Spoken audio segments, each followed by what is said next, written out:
Hi there, this is Steven Siegel and welcome to the Lazarus Motor Show. Today we're going to be chatting to Colin Lazarus, owner of Lazarus Motor Company, as well as his son Ross Lazarus, that is a director here.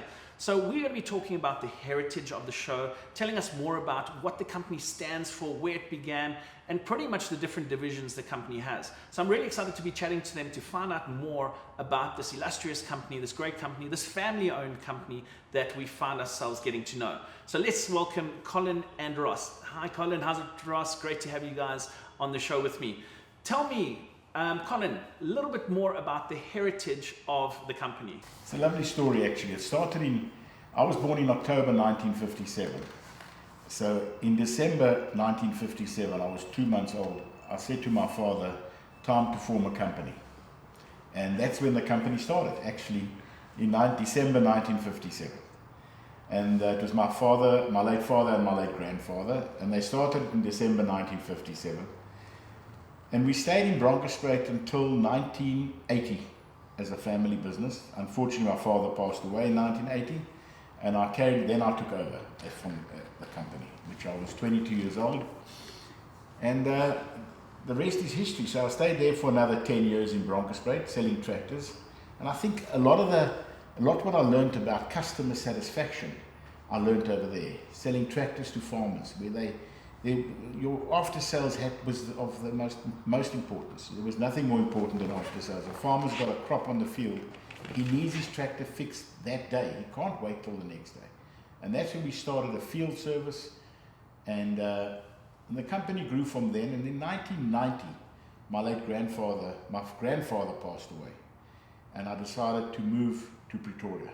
So it was a big step to move a family business from one town to another. So we moved to Pretoria in 1990, and we started a Ford dealership over here. And I started the service that I gave to the farmers in Bronkhorstspruit. I started applying to our local customers in Pretoria. It was actually in Centurion, not far from where we are now.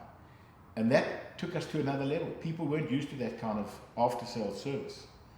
So much so that within a year, Ford gave us the Mazda franchise because they saw what we did with Ford.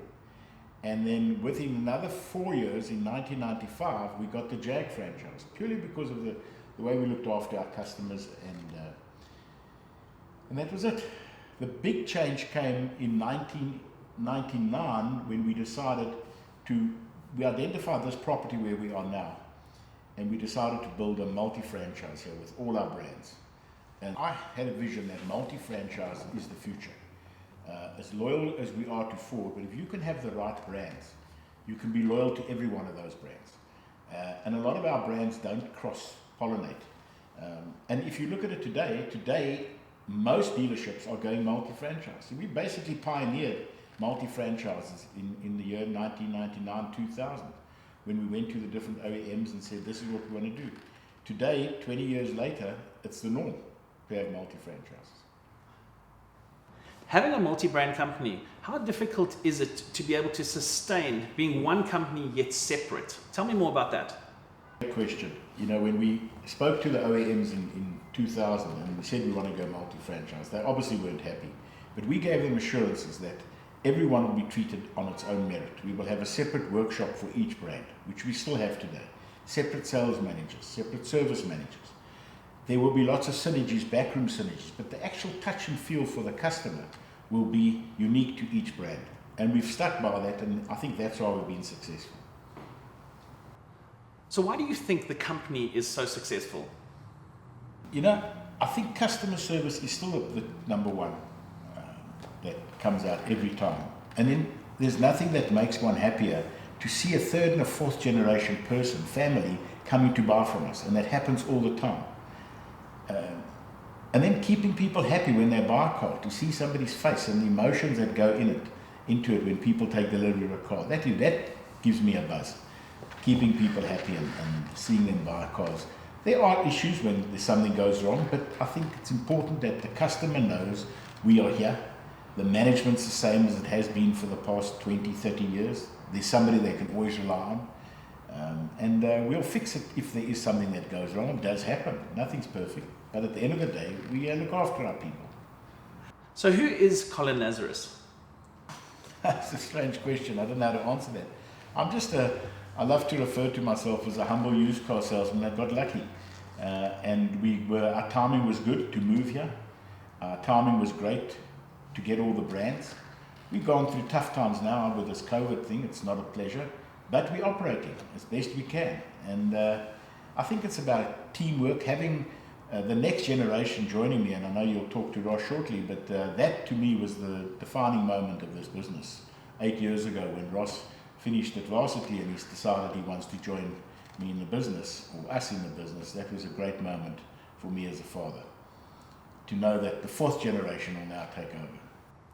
Do you find the person that you are ends up flowing into your business, and that's what your business has become? Steve, there are different ways of management, and the one I like is management, what's called management by walkabout. And I will go into the VP's office, the sales manager's office, the service manager's office, the parts manager's office, and I'll sit with salespeople. And if it's a customer that's buying a car that's the third, fourth generation, or even the first time buyer, I love to meet the people. It's not possible to meet everybody, but it's nice to interact with our customers because you build a relationship like that. And they think, once they've met me, they know that this is a family business. And if there is an issue, they know who I am and they can come back to me. So that's my style. Not saying it's the right style, but it's been working for me for the past 40 odd years. Have you found that business has changed quite a bit from when you started to present day? Well, to answer how has business changed, I think what's happened since this COVID thing, we've seen lots of changes there in terms of meetings and Zoom calls. And I think it's fantastic, and it saves a lot of time and effort where we used to have to go to a meeting and travel, fly to Cape Town, wherever. It all gets done via Zoom now. And I think that's the future. In terms of car sales, it hasn't changed that much. People still want to touch and feel and smell and test drive, and most people have got a trade-in. So if you've got a dealership that can welcome you, and if you feel welcome when you come there, I think there's still a great future for dealerships like that. Are people going to buy cars on the internet? I'm sure they are. But the majority still want to talk to people, and as I said, there's always a trade-in, and people want to see the differences and touch and smell. So we're looking forward to the future. We are embracing it, and this COVID thing, sadly, or for good news, is that we learned a lot on how to communicate via Zoom and all those different other platforms that there are. What are your hopes for the future of the company? We decided a while ago that we had different branches all over the show, and we sold them quite a while ago. And we decided this is it. We're going to make this one even better than it really is. We have been Dealer of the Year many times over for different brands, and we strive to make this place even better going forward. We're going to keep it as one dealership. It's a huge, if we could take on another brand that suits us, that's a good brand, we will definitely entertain that. We're not just going to take any brand, but if it's a good mix for our company, we will take another brand. And, just build the business, and hopefully one day, shortly, Ross can take over and I can be at home, play with grandchildren maybe. I see there's an amazing collection of vehicles. Tell me more about these vehicles. Started in Bronchoscrape, and I used to collect old Galaxies and Fairlanes and beautiful stuff. It was just a passion of mine. And then sadly, when the market didn't do well and there was no crop on the field, I'd end up selling my collection to fund the business. Luckily, over years, we've managed to keep it, and we're doing quite well. We've got an amazing collection. Just some of them. The Model T behind me is fantastic. It's a 1923 model. It's nearly 100 years old. The GT40 on my left here is a race car that Ross actually raced and campaigned and won everything in it. Next, it's a 2006 GT. In Kia, we've got a Stinger, one of 20 odd that was brought into the country. It's a fantastic car, and we're keeping that as hopefully to put into a museum one day. At Jaguar, we got the Project 7. It's a beautiful blue one which has done 800 odd kilos. And then we've also got in Land Rover, we've got 3 Defenders. We've had a few more, we'll get some others. A 1957 Series 1, it's absolutely magnificent.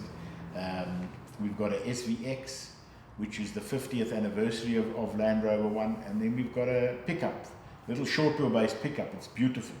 So we love our cars, and if something else comes across that we'll buy and it suits our mix, we'll keep it in the collection. So it's not only a collection of Fords, although Ford's the most prominent one, we've got a collection of all cars. Mazda, we're looking for a Mazda RX-7. That will be the perfect car for us. Then we've got the Bullitt Mustang, and outside the museum we've got a collection of cars. I'll give you an example. The one Bantam there is the last Bantam ever built in South Africa. As they were breaking up the production line, I got a call from somebody and they said, do you want to buy the last Bantam ever built in South Africa? And I said, absolutely. So they built 300,000 Bantams for South Africa, and we got the last one. And there's every car outside has got a little story attached to it, and it means something to us as a company, a bit of history. And I see there are more cars coming, hopefully down the road. I don't want to share too much just yet, but we want to expand it a little bit more. But as the time goes by. So amongst these cars, I couldn't help but notice there is the Ford Mustang Bullitt. Tell me more about its heritage and what it's doing here. Bullitt's got a lovely pedigree. It was, I think, in 1968 that there was a movie made with the famous Steve McQueen. And there was a famous car chase in San Francisco. And that's where the car became famous. Most cars that were in movies have become classical and collectible and famous. And so last year, I think it was 50 years ago, that they decided to recreate a Bullitt, same color, same gear knob that's made out of, like, it looks like ivory, but I don't think they would do that today. Same wheels in green and the same color green. So South Africa brought in 45 green ones and 5 black ones. And I decided to keep one of the green ones because that to me is iconic. And it's registered as 4GP. That's its registration. The car's done 1,000 odd kilometers. But it's such fun to drive. You must drive this Bullitt. It's just amazing, this car. It's a manual. It's got a feature in that I can't understand other cars don't have. When you're driving in 6th gear and you change down to 5th, it blips the revs automatically. It's just an amazing feature. I'm surprised other cars don't have it. Maybe they do, but I've never driven another manual that's got it. So to me, if you were to say choose any one of these cars, and I do use most of them, to go home on a weekend to have fun, I'll probably take the Bullitt home, because it's got that feature and it makes all the right noises as well. So leading on from the Mustang Bullitt, we're going to be chatting to your amazing crew at Ford next week. I'm really excited to be meeting Ben and Berger. They're going to be telling me more about your Ford brand, but surely it has some sort of soft spot, especially that it was the brand that you started out with. Tell me more about that. I think Ford definitely has got the softest spot for me. You know, it's the brand I grew up with. We used to sell Ford tractors and Ford cars and I grew up from when I can remember. My earliest childhood days was only about Ford. In those days, there was no other opposition. The only opposition was Chev. So I dislike Chev intensely, and I love Ford. And I've grown up with that my whole life. So, but you know, Jaguar Land Rover's just got just a soft spot. I've known the brand all my life. And Kia's a fantastic product. Mazda's just an unbelievable product. So I love all the brands. But honestly, Ford has probably got the softest spot because I've grown up with it. Ross, a big dream for most fathers is to have their son join them in business. Why did you join your father in business? Well, as long as I can remember, I've grown up with cars and I've grown up in the industry. I remember going to play on the tractors when I was really young, going with my mom, driving through to Broncospruit to see my dad, and I have those memories. There was never any pressure to come into the motor industry, and I was always involved in motorsport. I went to go and study. I then went to do my articles at one of the big 4 firms, and I got a lot of exposure to a lot of different businesses. And the one day I was thinking, I got manufacturing, retail, pharmaceuticals, industrial, and I just realized you've got to do something you're passionate about. I said, I'm passionate about the motor industry. Fortunately, there was a position available here, and I went to chat to my dad one day and said I'd like to join. And the rest is history, and I've been here for 8 years, and I've loved it. So I noticed that you mentioned you went and studied. What did you study? So I went to go study CA, and I qualified as a chartered accountant in 2011. So Ross, what would you say is a differentiating factor between Lazarus Motor Company and other dealerships? Well, I think in terms of what's also been mentioned previously, one of the differentiating factors here is we're a family-run business. We run with all the good corporate governance principles, but we are family-run, and family orientated over here. And we treat all our staff like family, and that's important to us and our customers as well. I know it was also previously mentioned, but I also get introduced to third and fourth generations my age who tell me stories of when their parents and their grandparents bought cars from my father and my late grandfather, which is amazing. I really enjoy those type of stories. What is the biggest lesson that you have learned being in the industry? I think the biggest lesson learned here, lesson in life, is just be honest with people. If there's a problem, we fix the problem, and we carry on. And just always be honest. Since we touched on the Ford, I noticed that you were racing with one of the Fords. Tell me more about the vehicle you raced. So the car that I raced, the Ford GT40 for the last few years, is a Ford GT40 continuation series built by High Tech Automotive down in PE. A continuation series is essentially a vehicle built as close to the original spec as possible. Why I chose to race that? Well, the opportunity came about. The car was there, and there was a series, and it was a fantastic series to race in. At one point we had 30 cars on the grid, and it was just great racing at the time. The car, for 60s technology, as I said, it's built as the original was built, so it's essentially 67, 68 technology. That car, mechanically, how it sticks to the track is just phenomenal. Ross, tell me more about your racing history. I think it's really interesting, and I've seen you've won a whole lot of titles. So my racing career actually started in boats when I was 12 years old, and my brothers were racing at the same time with me, and I have some wonderful memories from those days. We had some great family trips, family weekends away. And when I was 16, I got involved in cars, raced some oval, long circuit, short circuit, went overseas a bit, won a few championships. And I think it comes a time in your life when your priorities change. I still love racing, I still watch it on TV, but from the competitive side, I rather focus that energy on working. So that's where I am now. But I raced, I think, for 14, 15 years. So I have quite a few highlights on my racing career. Some of the Springbok Series or Revival Championships, the Endurance Championships. I went overseas to test with Roush in their NASCAR development program in 2011, which probably tops it as my ultimate highlight. That experience was just unbelievable. And then just, to be honest, the family time we spent, those are the highlights that I enjoyed. Time with my brothers from the boating, time with my father. We used to travel all over the country.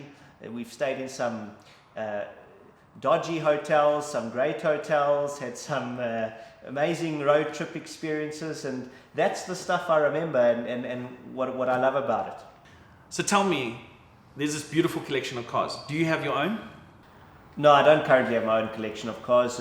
We share everything, so it's a shared collection. Thank you so much, Colin and Ross. I really enjoyed this time. It's amazing finding out about the history and heritage of your company, and that it's far more than just selling cars. Those of you, thank you so much for joining.